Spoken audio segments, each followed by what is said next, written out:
Prince Harry has walked through a former minefield in Angola today, following the same path that his mother took 22 years ago. Princess Diana's visit to Wambo in 1997, you will remember potentially, spurred on a global campaign to ban landmines. Our correspondent Andrew Harding reports from Wambo. It's 22 years now since Princess Diana stood where I'm standing now and began that famous walk through a minefield. You'll remember the images. She was wearing a protective visor and a protective jacket, and all around her were these thick green bushes and trees, and she was on a dirt road. And the world watched and listened to her, demanding action to speed up the fight against landmines. Angola has the highest rate of amputees in the world. How can countries which manufacture and trade in these weapons square their conscience with such human devastation? 22 years later, and Prince Harry is now walking down that same stretch of road towards me and a crowd of cameras here. But no need for protective gear this time. Everything has changed. That road is now tarmac, the neighbourhood is a busy suburb, the whole city of Wambo is entirely mine-free. Being here on this transformed and bustling street, the site where my mother once walked through a live minefield, shows the tremendous impact that clearing landmines has on communities and, most importantly, their futures. In a speech, Prince Harry acknowledged how much things have changed here. Afterwards, he told the BBC what it felt like to follow in his mother's tracks. To walk in her footsteps is clearly quite emotional for me, but I think as much as she did then, there is still so much to do.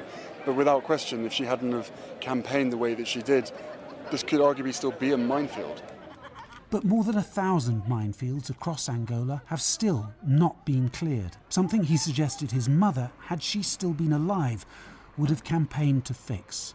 In today's world, there seems to be this habit of sort of unfinished business or jobs being half done, and I think landmines across the world is a classic example of that. There was an agreement and an understanding that was made many years ago, and I think if we just had a little bit more funding from certain countries, that we could get the job done. The aim is to clear Angola of all mines by 2025. I've come to a poor suburb here in Wambo to meet a 10-year-old boy, Manuel da Costa, who was injured 2 years ago when he was playing in the fields near here and saw something poking out of a hole in the ground. With his crutches by his side, he tells me how he touched the metal. It grew hot, then there was a loud bang. His cousin was killed on the spot. Manuel lost his left leg below the knee. I would like to say and to warn other children not to play around with strange objects, to make sure that doesn't happen what happened to me. What you can see here is a market that is...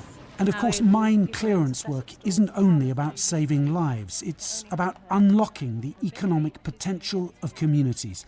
I've come to what was a minefield and is now a market with Louise Vaughan of the British demining charity, the Halo Trust. If land is mined, then farmers can't take their cows out to pasture. It stops children going to school safely. It stops people from accessing vital services such as clinics and other medical services. It stops infrastructure being developed. So it's really a catalyst towards countries getting back on their feet.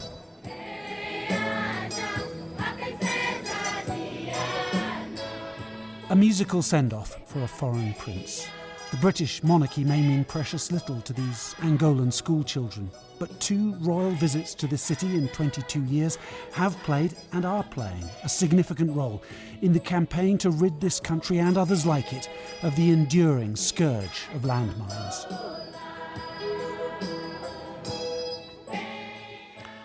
Andrew Harding there in Wambo.